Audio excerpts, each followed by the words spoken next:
Okay, so in this lab, this is a comprehensive lab for NetC 3302. It can be used in any course. And what we're going to do in this lab, it's a two-part comprehensive lab, right? So I have to keep in mind that we have some limited access within the AWS Council that we've been given. So I wanted to create an entire lab that sets up a database solution, and then you have something typical where your EC2 instances, for example, in the public subnet, right? Any traffic gets to the internet gets routed to the gateway, right? And so for part two in the lab, what I wanted to do is I'm going to show you how to set up a firewall and how you would go back and revise those routes. So you configure a firewall, and then what you would do is you would create a firewall subnet in which, taking that same example, you got an EC2 instance in a private subnet, right? So all the .000 addresses, right, which kind of represent the internet and not the internal subnet, because you have a local route for your internal subnet, right? You're sending them to the gateway because that's the gateway's job, right, to send it out into the internet. But you would revise the route to first send it to the firewall subnet, and then the firewall would inspect outbound packets. And if those outbound packets pass, then it sends it to the gateway. So it's like an intermediary, right? You're adding another layer, and same with incoming traffic too as well. So incoming traffic doesn't go straight to the gateway to the EC2. It would go from the gateway, right, and then pass through the firewall. And if those inbound rules checks pass, then it would send it to over to the EC2 instance in the public subnet. So you're adding another layer and it's revising routes. And in the part two of the lab, I'll go over stateful and stateless firewalls. But what I wanted to point out in all that is when we do the firewall lab, I'm going to ask you to create an AWS free account, right? And I think there's a limit on $100 a year, which you won't surpass because at the end of the lab, we're going to completely break down everything. The firewalls are expensive. You set up a firewall, it costs $100 a year. So we'll make free usage of the firewall, and as soon as we're done with the lab, we'll delete the firewall, we'll delete the VPC, and any objects that we create, like instances in that lab. So that's kind of like the game plan for part two, is have you create a free account. Some of you may already have free accounts. If you don't have an AWS free tier account, you can go ahead and create one now. And then by the time this lab's done and you're ready to do part two, you'll have that free account ready. And again, we'll break down everything so you won't incur no charge. So with that said, we'll start with part one of this lab. And what I did is I wrote down some tasks, right? And not the step-by-step instructions. And you could see you're going to create a VPC, four subnets, create a gateway, attach it to your VPC. You're going to revise the public and private routes as needed, any subnet associations with that. You'll create security groups, and I got the instructions there for both the EC2 instance and the database. And then you'll create the EC2 and database as well. So one of the things I didn't put here in the instructions is also create a Maria database. Create a Maria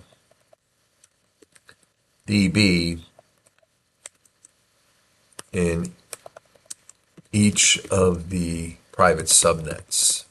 Hint, select dev test and not free tier. Okay.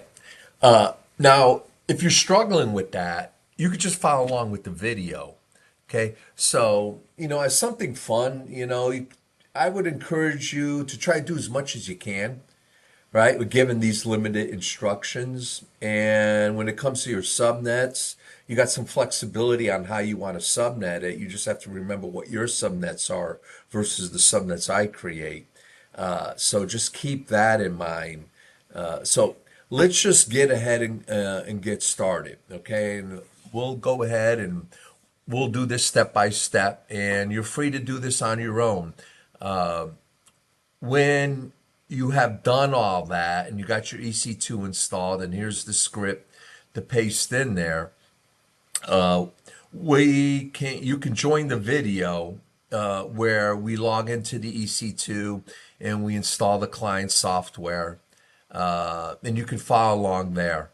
And then we connect to the Maria database from the EC2. This is how you create a database. I kind of wrote everything down. We'll create two small databases, one with countries and one with states, and we'll just take a look at it when we're done.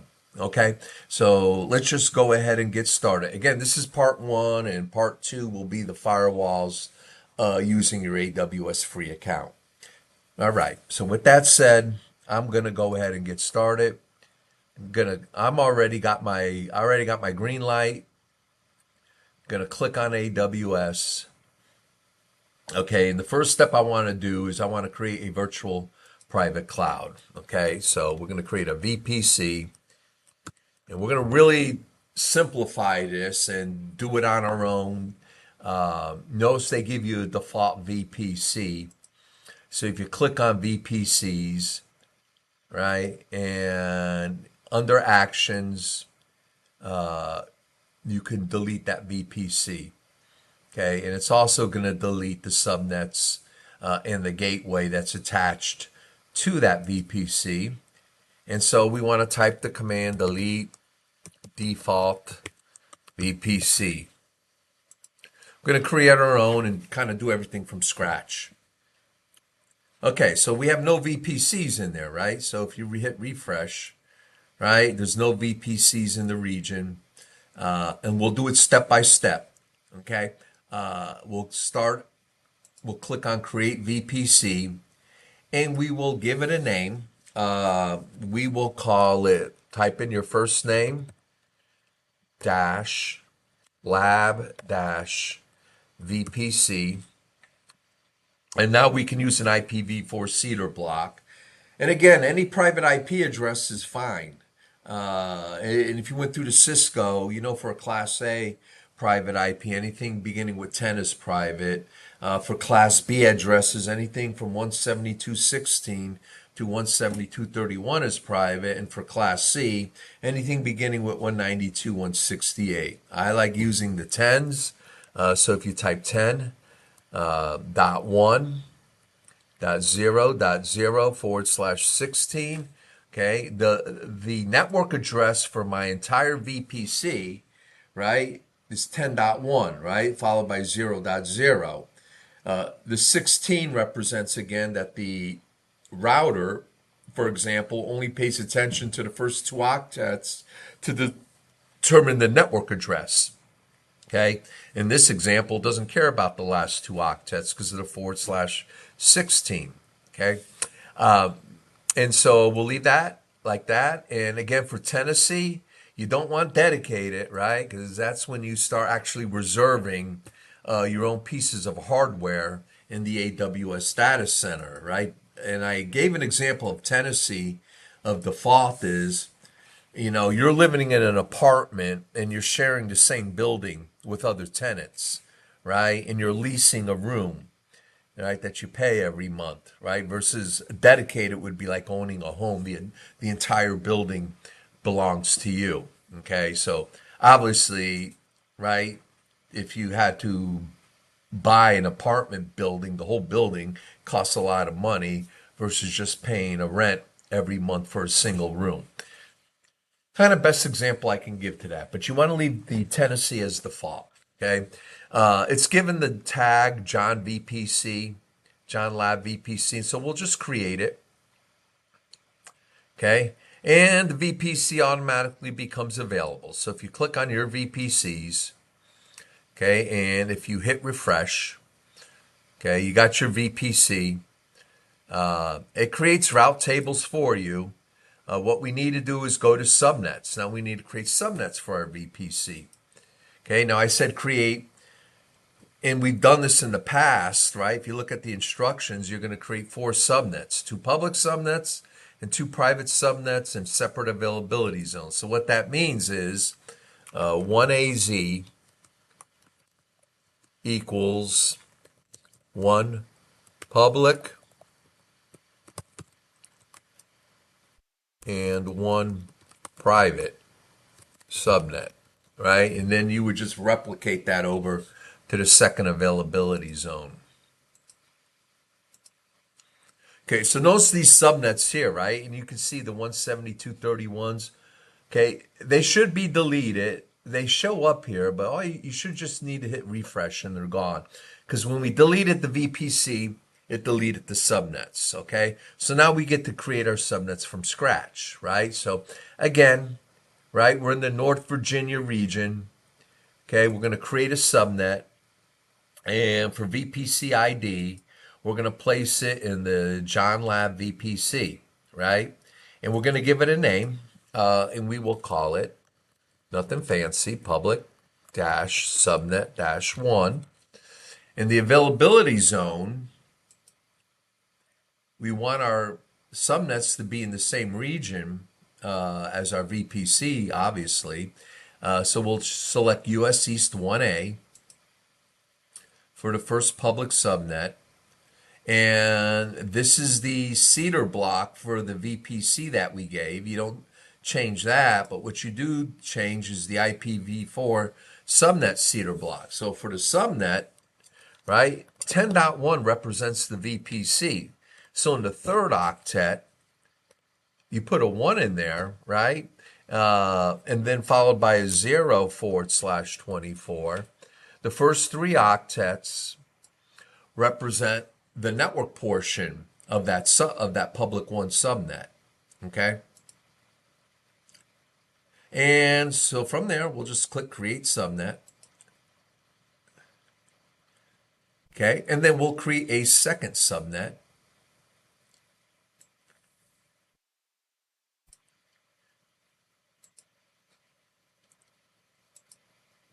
Call it John Lab VPC. And the subnet will be public subnet 2. Okay, second subnet, and this second subnet is going to go in the second availability zone, right, within the same region. Okay, and so the VPC seeder block stays the same, but for the second public subnet, it'll be 10.1.2/24. And again, for those of you who know how to subnet, you can be creative. And if you know what you're doing, that's fine. Okay, you can get creative and use, Class C's and 172.16s. You can use /20s. And again, what I mentioned in a previous lab, because 5 addresses are always reserved in each subnet, you can't use a /30 because it only gives you 2 IPs, and 5 are needed to be reserved, so that ain't gonna work. And then for a /29, it gives you 6 IPs, but again, you only have 1 available IP address, so /29s aren't gonna work. The lowest you can subnet down is a /28. All right, and then we'll create our second subnet. And if you hit refresh, okay, I don't know why it's not showing the first. Click on VPCs. There it goes. Click on public subnet 1. I don't know why it does that sometimes, like the refresh. Okay, now what we want to do is create a private subnet 1 in the US East 1A region availability zone for public subnet 1, and then for public subnet 2, we want to create a private subnet 2 in US East 1B. So again, we'll create a subnet, select our lab VPC, And that's why I like deleting the original default VPC, because when you click on your VPC, you don't make the mistake of clicking on the default one. You only got one VPC available to click on. So we'll call this private subnet 1, and the availability zone will be US East 1A. Okay, now the Cedar block, we're just going in order, 10.1.3.0 /24. And we will just go ahead and create the subnet. Okay, and we'll create our last subnet, which will be private subnet 2.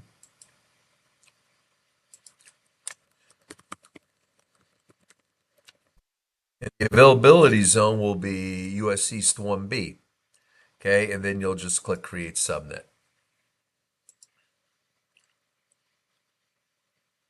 Oh, I forgot to type in the Cedar block, 10.1.4.0 /24.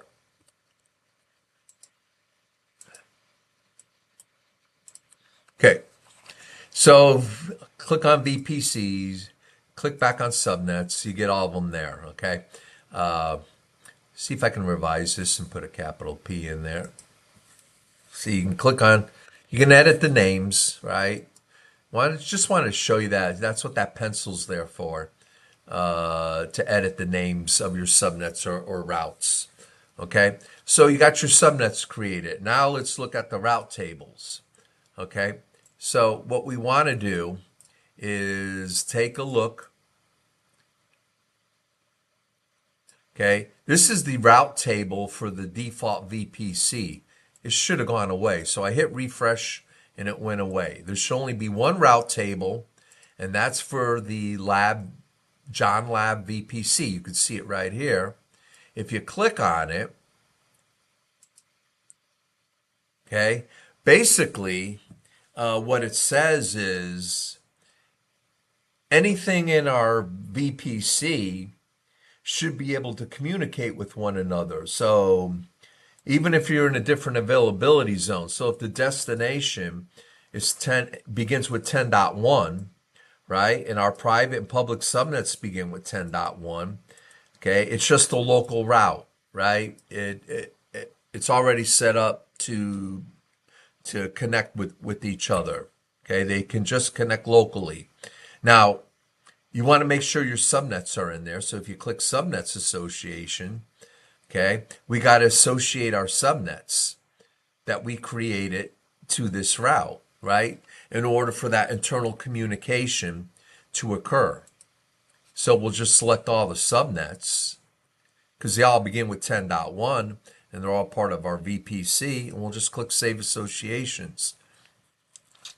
Okay, and that should take care of that for our route table. What we'll need to do is create an internet gateway, and then we'll create a route for the internet gateway, the internet route that's needed within our VPC. Okay, so if we click on internet gateways, okay, this is the old one. So if I hit refresh, it should go away. Yeah, because when we deleted the VPC, it deleted the gateway.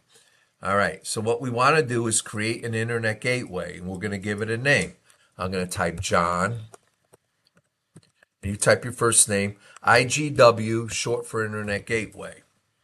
Okay, and we'll create it.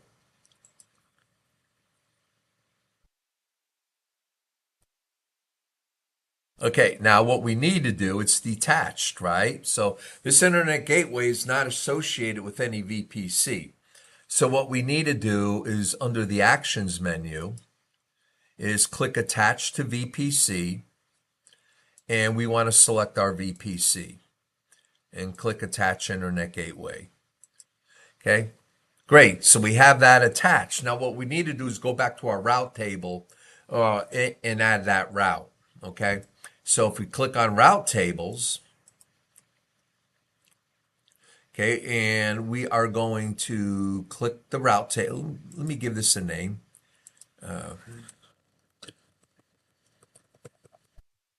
Master route table for John VPC. Okay, you can give them user-friendly names, right? So if you click the route table ID, okay, and you can edit routes, and you can click add route, okay, and then what you want to specify is an internet address, and then you want to select internet gateway and select your John internet gateway. Okay, and then you want to save changes.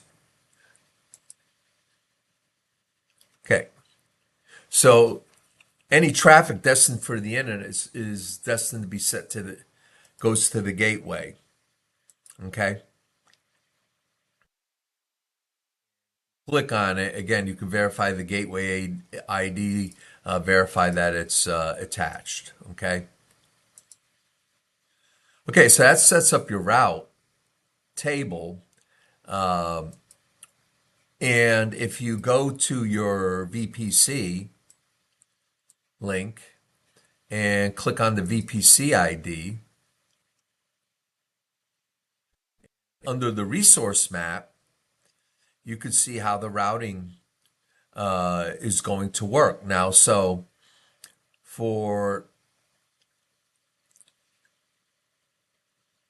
okay, so what I need to do is I got the private routes going to the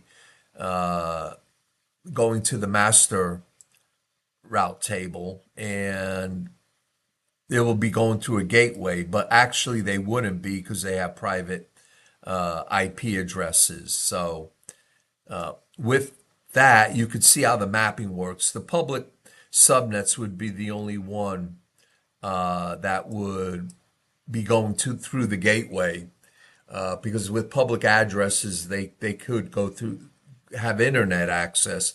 They just need a gateway. All right. So that kind of sets up your routing. Now the next step is to, we look on the instructions, I believe it's to create a security group for the EC2 instances, even though they haven't been created yet. And we're going to create a security group for the database. Okay. And for the security group, we want to allow HTTP, HTTPS, and SSH, but for SSH, only allow your IP address. Okay. And allow inbound, outbound connections on port 3306 to and from the private subnet. Okay. So we'll create a security group. We'll scroll down to security, and right here on the left, we'll click on security groups. And we will select, there's a default security group, should be removed. Okay. Let me see what this security group does. Okay, it's just a security group that's allowing all traffic. Let's delete it.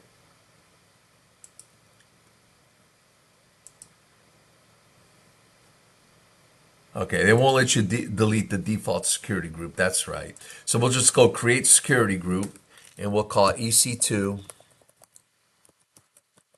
dash security group. Okay, the description could be the same. VPC, we want to select our VPC. And we want to specify the inbound rules. Okay, so if we go back to our instructions, where is my notepad? I must have closed it. Okay, so inbound, we want to allow HTTP, HTTPS, and SSH, and also port 3306 from the private subnet. Okay, so we'll start with that, and we will click on add rule, and we will set that one up first. Let's click MySQL Aurora, source, custom,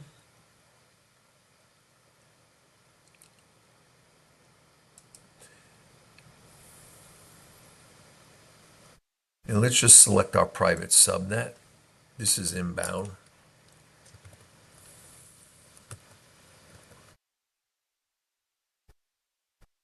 /16. Put a description. Allow SQL access from private subnet.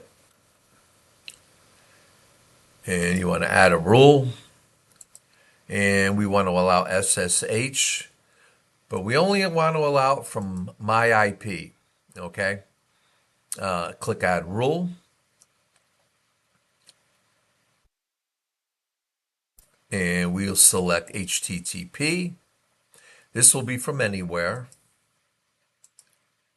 Anywhere IPv4 and also HTTPS.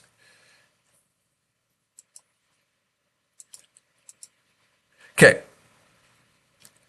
And outbound rule will allow all traffic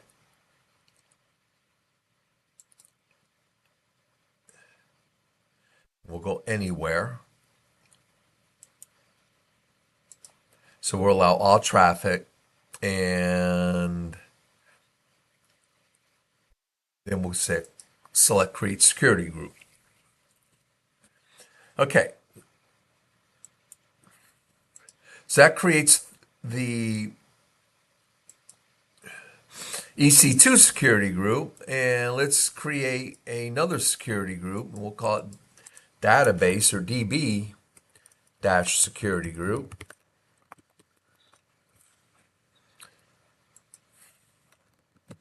Allows port 3306 access to and from EC2. This one will be rather simple. We'll select the VPC. Okay, the outbound rule is fine, but the inbound rule, we're only going to allow port 3306. So we select MySQL Aurora, and the source, we can specify the private IP address that would reside on the EC2 instances. Okay. So you're allowing inbound connections on port 3306. Okay. Outbound, you can allow anything outbound.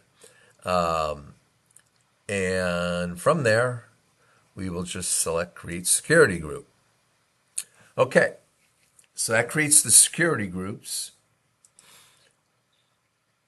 And then what we want to do is create an EC2 in both public subnet, create the second one from the AMI. So what we'll do is we'll create an EC2, we'll create a machine image from it, and then we'll create a second EC2 from that machine image. Okay, and we've done that before.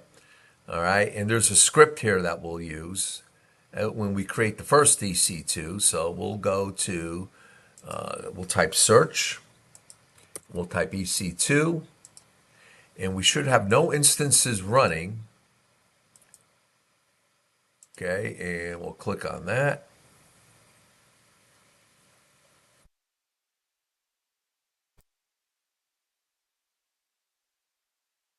And we will select not launch, instances. Yeah, we'll select launch instance. Okay. All right, and so we'll give it a name. We'll call it Linux Web Server 1.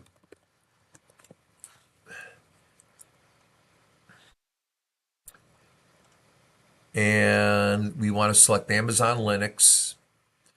We want to use the free tier eligible Amazon Linux 2023 AMI. We'll leave the architecture as is. Instance type T2 micro is fine. Key pair. Now, if you wanted the SSH using PuTTY, you would have to create your own key pair. When you create your own key pair and give it a name like John, and you have to select PPK for use with PuTTY and select create key pair. Okay, it downloads it for you. And then you have that private key on your laptop or workstation. And so when you use SSH PuTTY into it, you attach the private key, which would match the public key on the EC2 instance. Okay, so we got that. In network settings, let's click edit. VPC, we want to make sure it says John Lab VPC. This is an EC2 that's going to go in the public subnet 1. Okay, so you verify the CEDR is 10.1.1.0. We want to auto assign a public IP. Okay, and we want to select an existing security group. And so you click the drop down arrow and you select EC2 security group. And let's check the advanced network configuration. I don't think there's anything we need to do here.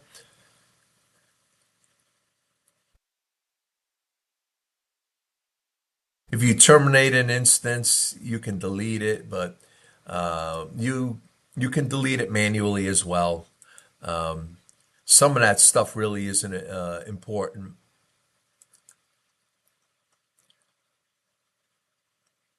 Okay, and then you want to go down to advanced details. IAM instance profile.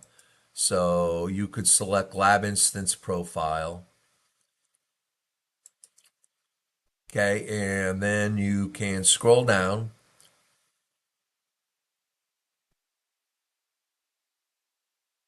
and just copy and paste the script, which installs the Apache web server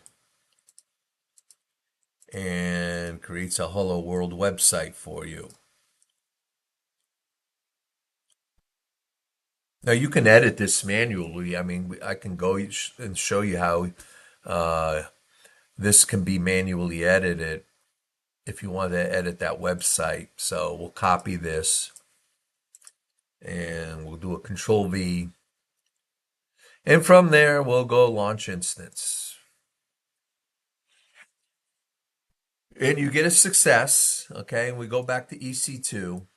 And right now it shows 0 instances running, but if you hit the refresh, okay, it's going to take a while for it to initialize and those status checks to pass, okay? So while we're waiting for that, again, you want to make sure it has a public IP, okay? So a public IP, right? It goes through a gateway. Later on, when we do the second part of the lab on the free tier, we'll set them up pretty much the same way, but the instances in this subnet, any traffic destined to the internet, they're going to go to the firewall subnet first, in which the firewall resides. And then the firewall will then pass traffic onto the gateway. So that's kind of like the game plan when we do part 2 of this lab on the free tier account. And so as you can see, it has a private IP as well internally, right? So if we recall on our security groups, right, I'm allowing traffic to and from anything that begins with a 10.1, right? And so that there's a match right here that will permit that connection between the EC2 and the database once we create it. Okay, and you can look at your IAM role, which is the lab role. Okay, and you click on security. You got your EC2 security group. You can see what you're allowing, what type of traffic you're allowing, your outbound rule as well. Okay, there's some duplication on the networking tab, but you can check the subnet and the availability zone here as well. And then we'll just go back to details.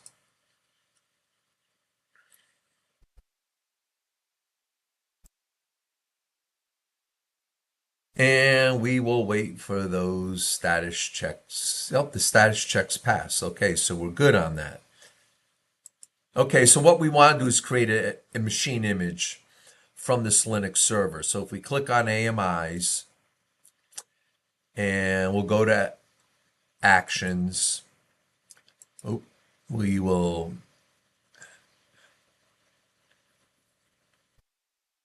Okay, we want to click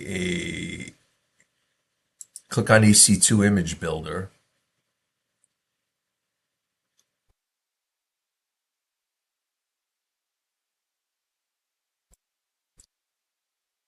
Okay, this isn't it. Click on services. Go back to AMI.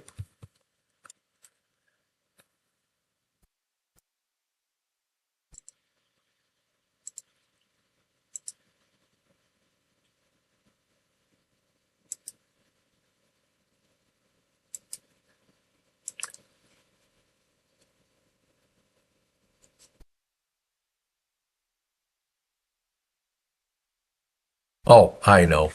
Okay, so doing this from scratch. Okay, you got to go to instance that you created, right? So you leave the check mark on your Linux server.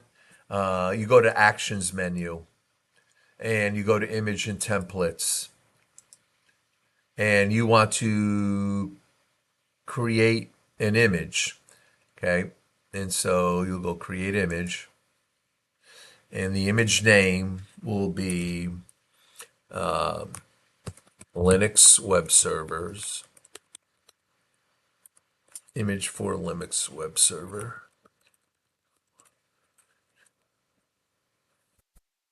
Copy and paste it in the description.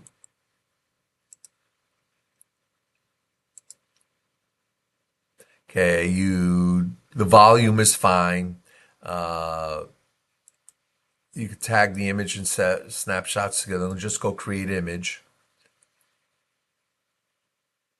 Okay, so it's currently creating the AMI from the instance. Okay, uh, check that the AMI is available. So if you go back to AMIs,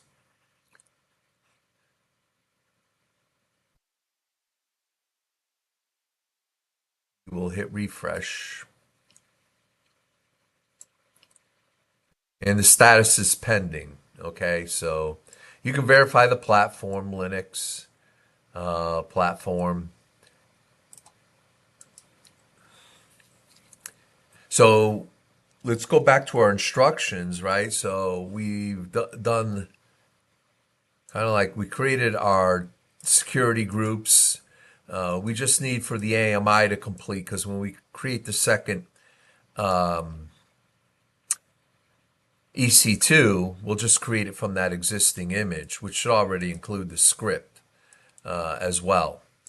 Okay.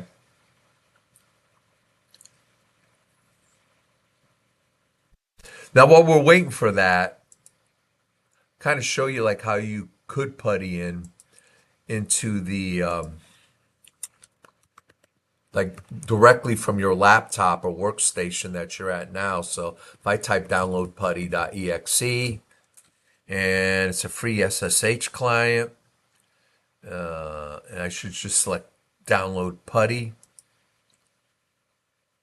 Okay, here's another one I gotta go. I think it's this one. I think it's this one, putty.exe. Here it is. So just click putty.exe, and there it is, okay? So I'll have putty. And then I'll need a few things to click into the, like if I click on putty, okay, you'll key in the public IP address of the EC2 instance you want to SH into. Okay, make sure the SSH button is saved. And there is a connection. I believe it's under here.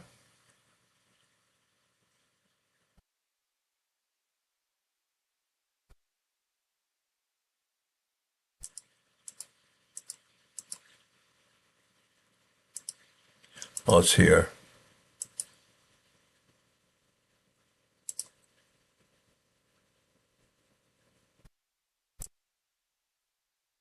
It's under authorization. There it is. There. Yeah. Took me a while. It's been a while since I used putty, but it's under the AUTH. Click the plus sign and we'll attach that private key. And then we'll should be able to open in two. Okay. So let's just see if our image is loaded. Should be available. Okay, it's available now. All right, so I can click on it and I'm going to select launch an instance from an AMI, right?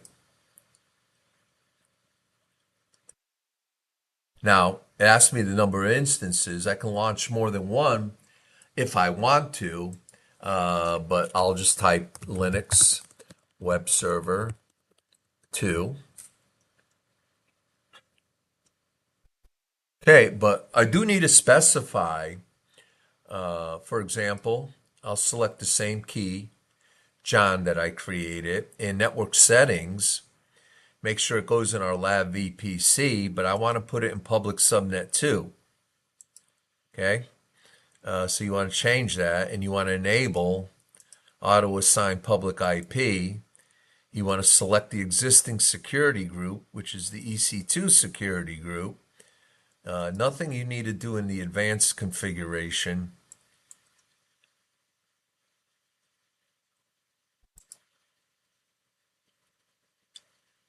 IAM instance profile, just select lab instance. Profile under advanced details.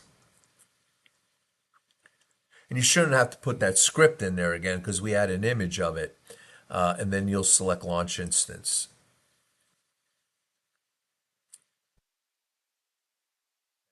Now, if we go back to our EC2 here, click on EC2, instances running, hit refresh.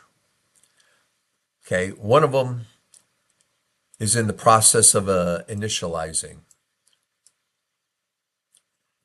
Okay, so if you look, one's in the US East 1A region, availability zone, one is in US East 1B. Okay, they both have public IP addresses. We don't want elastic IPs. Okay, so they're both in the same security group. Key name is John. Pretty much everything we need is right there. Okay, and we will let that initialize. So I will pause the video while we're waiting for it to initialize.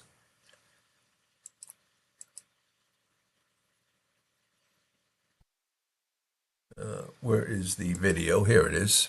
Pause.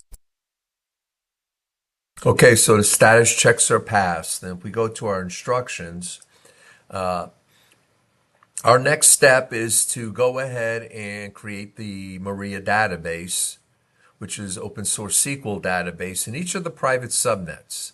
Okay, and I'll show you how to do that, and then we'll select dev test and free tier. All right, so we'll type in from the console, we'll type RDS. And we have no instances running, so we'll just click on databases and we'll select create database. Okay. We want to select the standard create. Okay. And from here, we want to select Maria database. You know, there's really not much difference. I'm not a database expert, but the SQL databases are all very similar. Amazon has a proprietary one, and databases aren't my strong point, as far as what benefits that Aurora offers over a MySQL database. Supposedly, Aurora runs quicker and processes faster. But making comparisons between Aurora and Oracle or MySQL or Microsoft SQL Server, really not my strong point. Okay, so we'll just select the default Maria database version, and we'll select Dev Test. Okay, and it's not being used for a production environment. We'll give the database a name. We will call it DB countries states. We'll create two databases, one for countries and one for states, like in the United States. Okay, and master username will be admin. Okay, we want to create a self-managed password, And we want something simple for now for the lab. Admin 123. It's weak on a real database. Production, obviously, your organization has password policies that are much more stringent. In a lab environment, though, I tell you what, my fingers are kind of thick and I don't always hit the right keys on the keyboard. And I've taken me several attempts on complex passwords, but you got to use them sometimes. But for a lab environment, we keyed in admin 123, all in lowercase. Okay, we want to select T class, and DB3 T micro is fine. Storage, we want to change 200 to 20 because that's the minimum. Can't go below 20. And we want to create a standby instance, okay, in a different availability zone to provide data redundancy. Okay, so you want to select that. It'll be a standby instance. It won't actually show up. The only time it would show up if your primary instance fails. And then you would go back to your RDS and refresh your instances, and you'd see the second instance in there. Okay, we're not going to connect to an EC2 for now. We'll do that manually. Make sure it's in our virtual private cloud. And we want to, we have to create the subnet group first. Okay, so I'll show you how to do that without starting over. Right click and go duplicate, and it opens up the console in another tab. And just go back here and click on RDS and click on DB instances. Okay, we don't have any running. Click on subnet groups. Okay, and we want to create a database subnet group. And we'll give it a name. We'll call it db-subnet group-countries states. And we'll just copy that name into the description.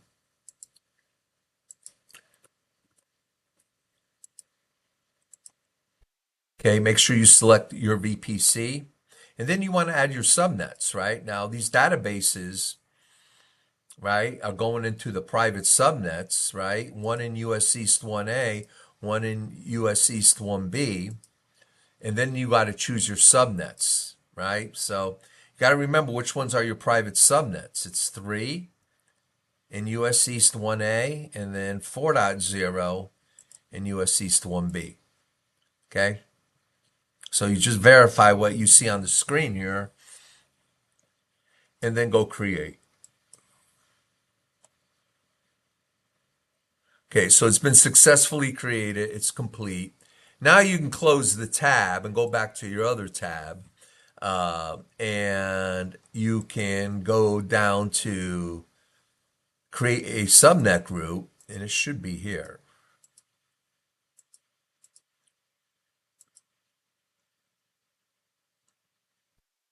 The only time I got to refresh.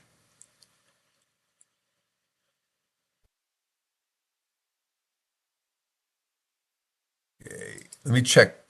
Let's go to the security groups first, see if it'll allow me. So under existing VPC security groups, you want to uncheck default, and you want to click on DB security group. Okay, and for create new subnet group, the one we created should pop up. I don't want to refresh the page, but I may have to. We're going to lose everything. It's okay. We'll type it in there real quick. I should have done that first. So again, we can do it quickly. MariaDB. You got to create the subnet group first. We'll select dev test. Give it a name. We'll call it DB dash countries dash states. The username will be admin. We want a self-managed password of admin 123, and then admin 123 again. Okay, we want to select T class, leave it as DBT3 micro. Storage, we want to change 200 to 20. We want to create a standby instance and the other availability zone, which would be the second one. And then we don't want to connect to an EC2. We want to make sure that the database is in our VPC. The subnet group already popped up. Notice it pops up now. That's selected. We don't want public access, right? So it doesn't assign a public IP. Okay. Security group, we want to choose the database security group. And we want to uncheck default. You have to remember to do that. So only DB security group shows up there. Should be nothing additional configuration, port 3306, just regular password authentication. And let's check additional config. Enable automatic backups. Okay, we don't want to enable deletion protection. So from here, we can create the database.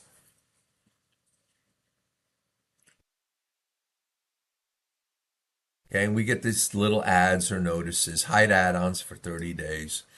Okay, don't worry about any failure notices. It's just when we're given the sandbox as lab environment, we don't have full permissions to the Amazon platform. Okay.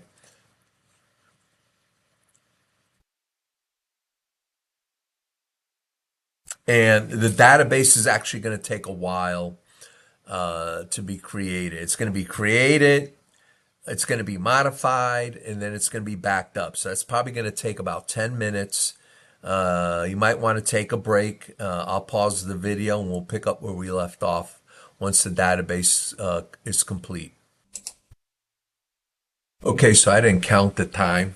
It was about 12 to 15 minutes, right, for this database to become available. Okay, so with the database available, what we want to do is first connect to our EC2, and once we connect to our EC2, install the database software.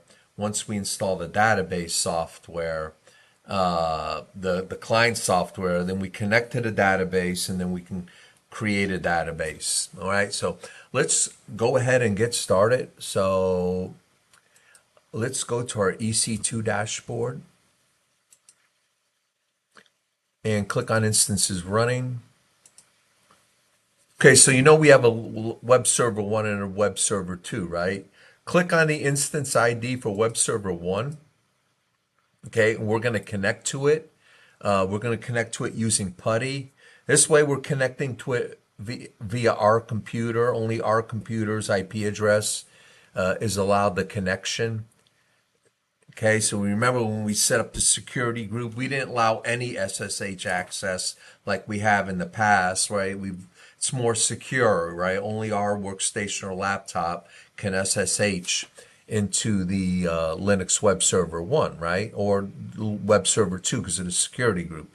So let's copy the public IP address because we'll need that. Then if you remember, you downloaded PuTTY in your downloads folder, right? Double click on PuTTY, right? And that opens up the PuTTY application. Okay, and it kind of looks like this right here, a little small window, right? So host name for IP address, just paste in that public IP. Make sure port 22 is selected, which is SSH, TCP, right? And the connection type is SSH.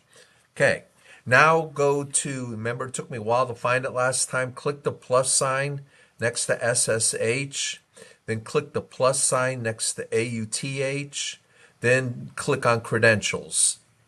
And then you want to browse for that private key that you downloaded, double click on it, and click open. Okay, and you should get a note that says log in as a login prompt. What do you log in as, right? Well, on a Linux server, the default username is EC2-user, and there should be no password, and then you're logged in. Okay, so now we're logged into the EC2 instance. So our first step is to perform some updates and install the client software. Okay, so we're logged in. What we want to do, this command right here, sudo switch user, switches over you to root, the administrator, right? And if you hit tab and hit enter, Your changes from a dollar sign to a pound sign, letting you know you're your administrator, right? Next step, okay, is to perform an update. So we can type that in DNF update dash Y, see if there's any updates. Not really, right? Because these images are updated routinely. And then what we want to do is install the client software, the Maria database software. So we're going to type in DNF install MariaDB 105. Okay, so we'll copy that, right click, tab, and hit enter. Oh, there's a dash in there. Take that out. And hit enter and type Y for yes and let that database install itself. Okay, so the client software is installed. What we want to do now is in that same availability zone, but within the same, right? But in a different subnet. You have a public subnet and a private subnet. The public subnet's the EC2. The private subnet in that same availability zone is the database that we just created. So we want to connect to it, okay? Well, how do we connect to a database? Okay, so first thing we need to do is grab the database endpoint. So we have PuTTY here. What we want to do is we got to go back to RDS, click on it, and go to DB instances, click on DB countries and states, and there should be an endpoint here, right? And you can click on it to copy it. Okay, so we're going to copy that endpoint. And what you want to do is go back to your notepad. Here's the command to connect to it right here, MySQL H, and substitute what's in brackets endpoint with your actual endpoint. So I just paste that in there. Okay, and now all I need to do is highlight this entire line,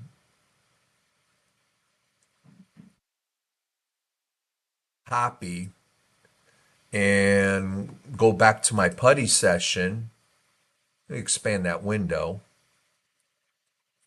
type of clear, so we get a clear line there. Okay, so you can see it, and you just want to paste that in.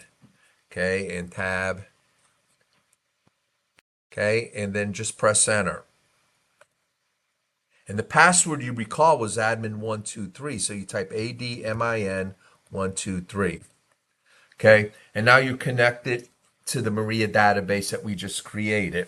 All right, so we'll go ahead and create a database, and what you want to do first is create the database, verify that it's been created with the show databases command, and then specify you want to use the countries database that you created to create tables from that database.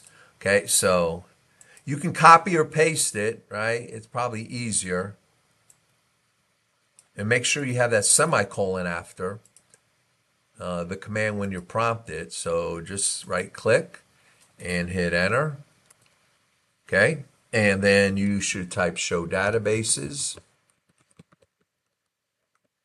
Okay, you should have countries database listed. And then what you want to do is select use countries DB semicolon. Okay, and now you're working from the countries DB database, and your prompt changes to reflect that. Okay, and then you'll create the table. Okay, so what this specifies is you're going to create a table. So what a table is, look at it as an Excel spreadsheet in which you got fields like last name, first name, phone number, address, email, right? But within a relational database, within each table, there has to be what's called a primary key, a unique identifier.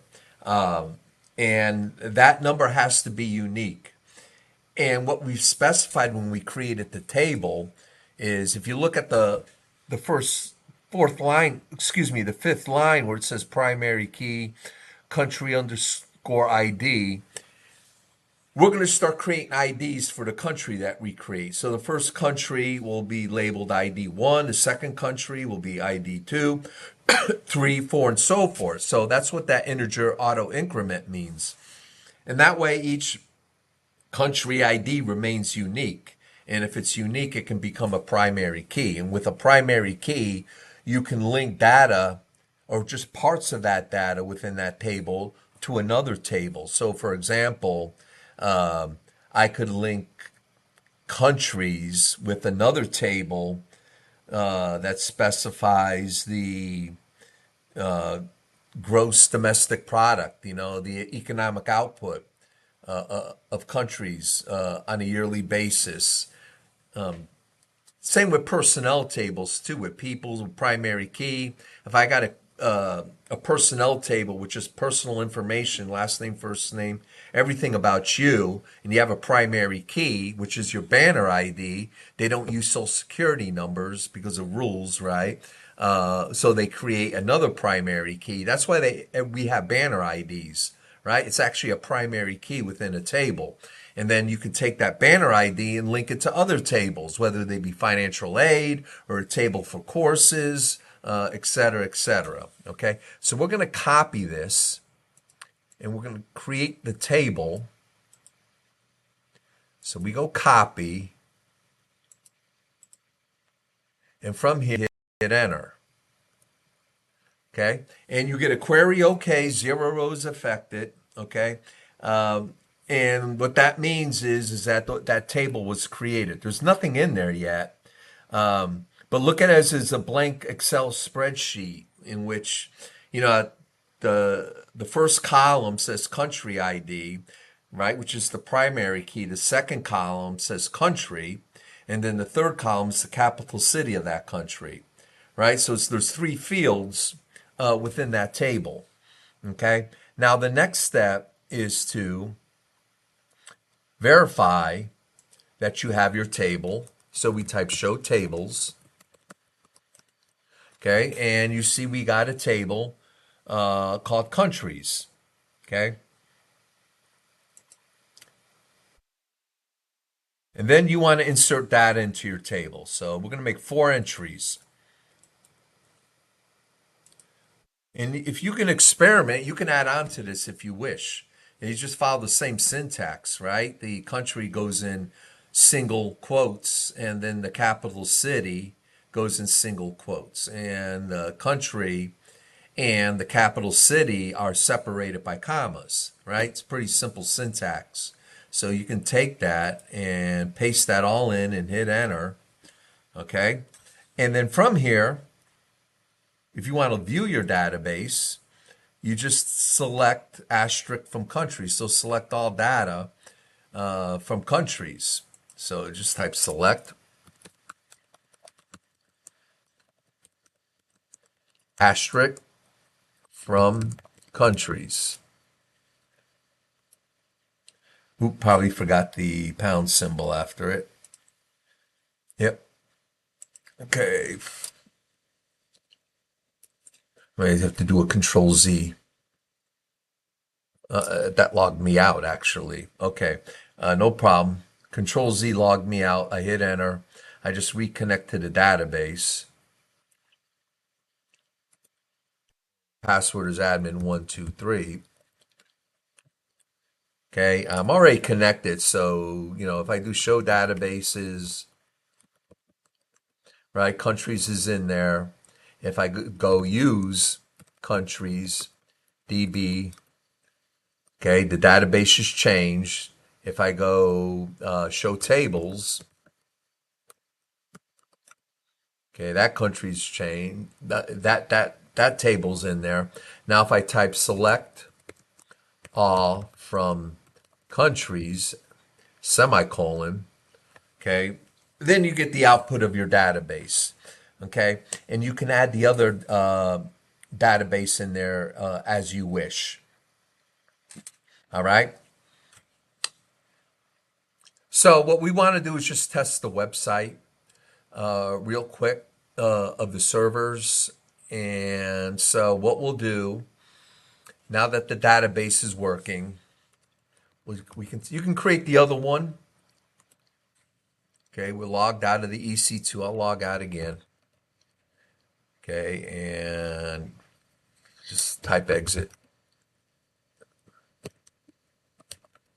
There, log out. Okay, so that ends the putty session.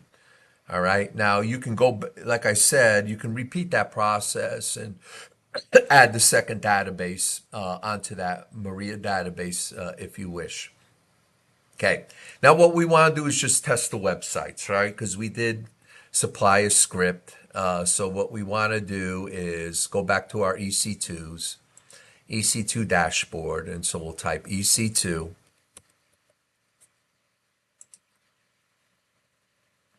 And we got two instances running, and we'll check web server 1. And we will click on the instance ID, click on the public IP, click on a blank tab and type HTTP colon and paste in that public IP and hit enter, right? You should get a hello world. And then what you want to do is check the second instance. Okay, and so we go to instances running.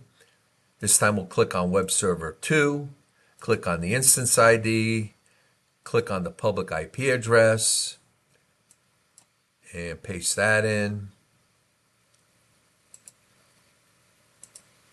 Okay, and you get a, okay, I wonder if it had installed the web server software on the image.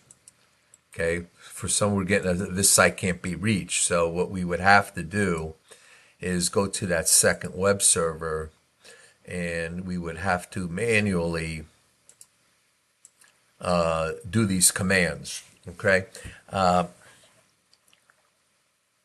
so let's go to that second web server and we'll connect to it. We don't have to connect to it via PuTTY this time. We'll click on instances and we'll select connect. And we'll select connect again. Oh, username, we want to select EC2 user.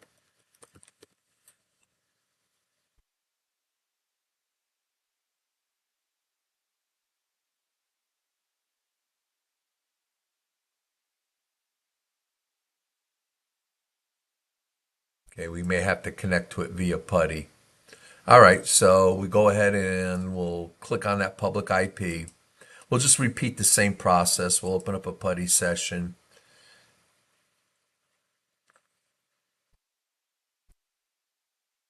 Go to downloads, double click on PuTTY,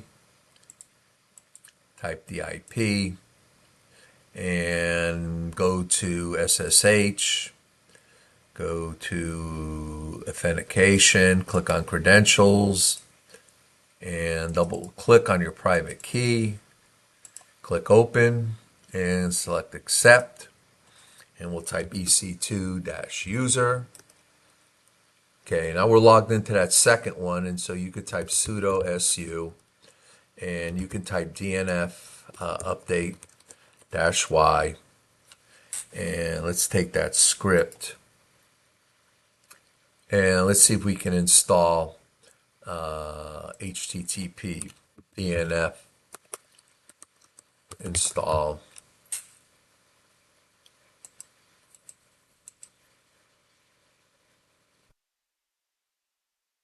Put a Y dash in there.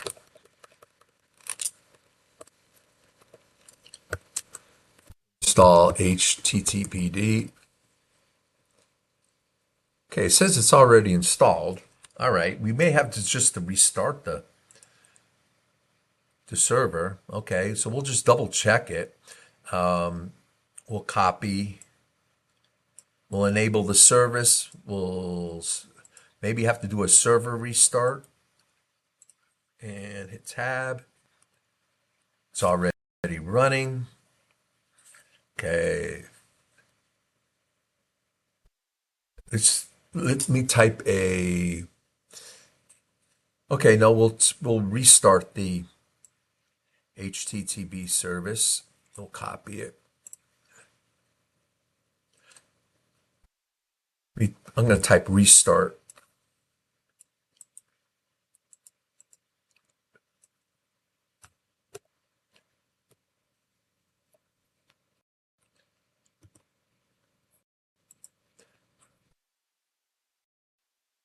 Oh, I must have done something wrong.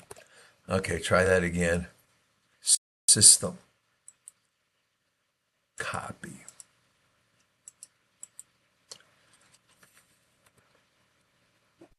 Okay, we restarted it. Okay, now I want to go to this folder and make sure that index.html is in there. So I'm going to go, I'll show you how we can view that. Cat var ww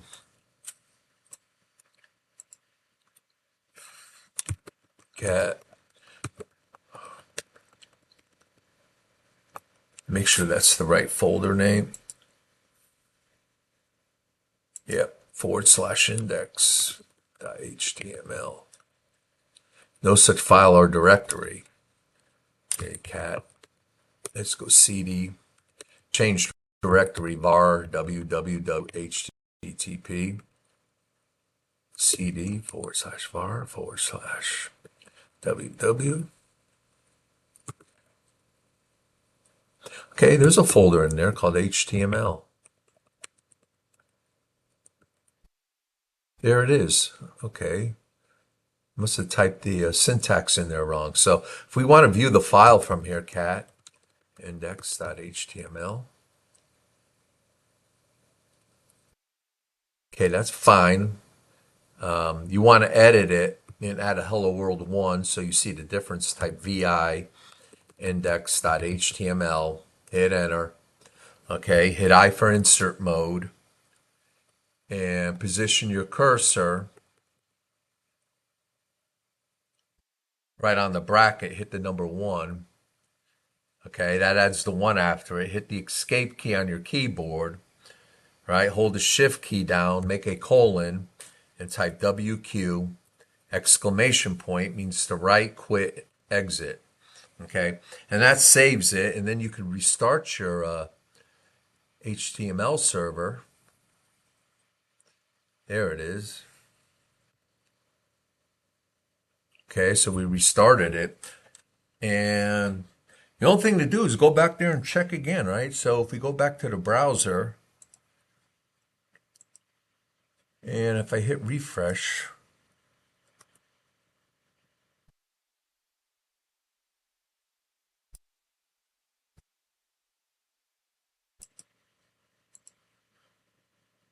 that's the right address.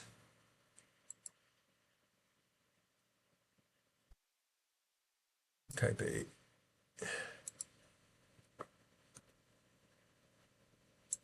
Let me type HD. It might be defaulting to HTTPS.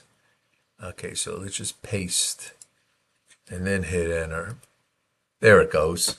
I think it was defaulting to HTTPS, but we haven't set up the website for HTTPS, even though we're allowing HTTPS traffic in. So anyway, that fixed it. I don't know if it needed to be fixed, but I show you how to edit the index.html file. So if you go back into your PuTTY session, and I'll walk you through that, is if I just type cd, that takes us back to our home directory. If you want to view the index.html file, you go cd, you change to the directory /var/www/html and hit enter. Okay, type ls to view what's inside the directory. There's a file there called index.html. To view it, you type cat space index.html, and then you get the output hello world. Now I wanted to edit it, so I typed vi, right, space index.html. I hit enter. I go I to insert mode, okay? I already got the one in there, but you position your cursor on the bracket, right? Because it inserts it between the exclamation point and the pack. It's not going to hurt me to type another one in there, but if I type another one just to show you, right? And then I hit the escape key on the keyboard in the upper left, right? Because I want to save it. Escape, hold the shift key down, colon, type WQ. See, it's in the lower left-hand corner in small letters, shift exclamation point, and hit enter. Okay. And then the last thing you need to do is just restart your HTTP server, and you just hit the up arrow until you see that, right? System control, restart HTTPD, hit enter, and that restarts the server. Okay. Now, likewise, if I refresh the browser, I get a Hello World 11. You see the extra one I added in there. Okay. So I wanted to verify that before we went ahead and did the load balancer, which is the final thing we're going to do. We're going to load balance between the two web servers, and that will pretty much complete the lab. So we'll do that real quick. It won't take long. So we'll go to load balancers, and we'll go to create load balancer. We want to select application load balancer. Okay. And we'll give it a name, and we'll call it John-ALB for application load balancer. And we want internet facing IPv4. We want to select our VPC. Okay, we want to select both our availability zones because that's where the public subnets are in, right? Public subnet 1, public subnet 2.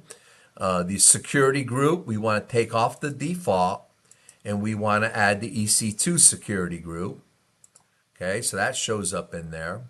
And listening and routing, port 80, we got to create a target group. So we got to add our instances to the target group. So we want to choose the instances.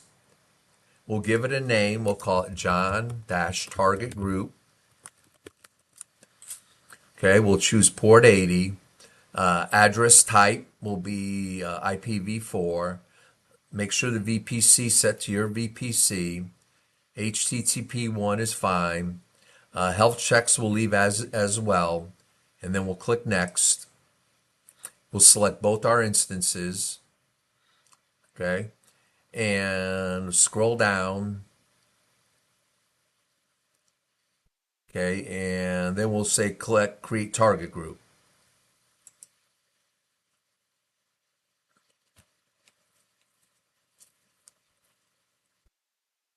Click continue. Okay.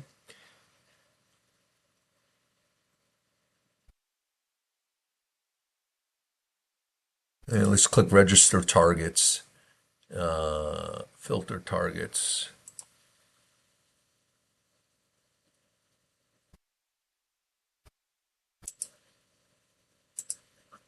Shouldn't have to do that. Okay.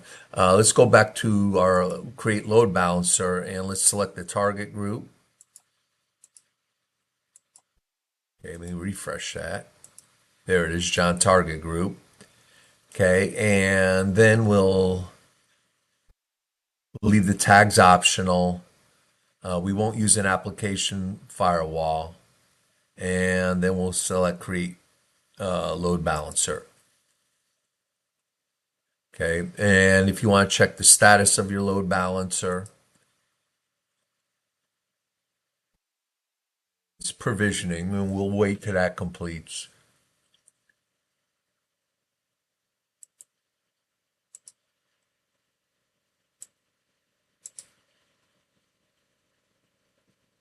So we got our load balancer set up in two availability zones, excuse me.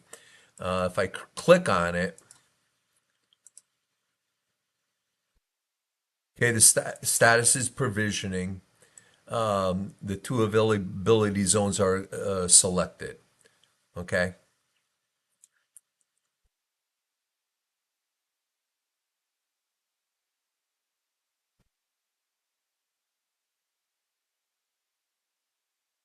Now, when we do part 2 of the lab, I'm just going to scale it back down, and mainly because I'm going to ask you to create a free tier account, and I'm worried about costs. So, and it's going to be the same. It's going to be the same environment. The only difference is there'll just be one availability zone, right? So you'll have one AZ, and you'll have a public and private subnet. And instead of that public subnet, again, I said it before, passing through an internet gateway, it needs to pass through the firewall subnet first before it passes through the gateway. So you'll have two, you'll actually have three subnets in one availability zone. You'll have a public, you'll have a private, and you'll have a firewall subnet within a single availability zone, and then we'll create the firewall. Okay.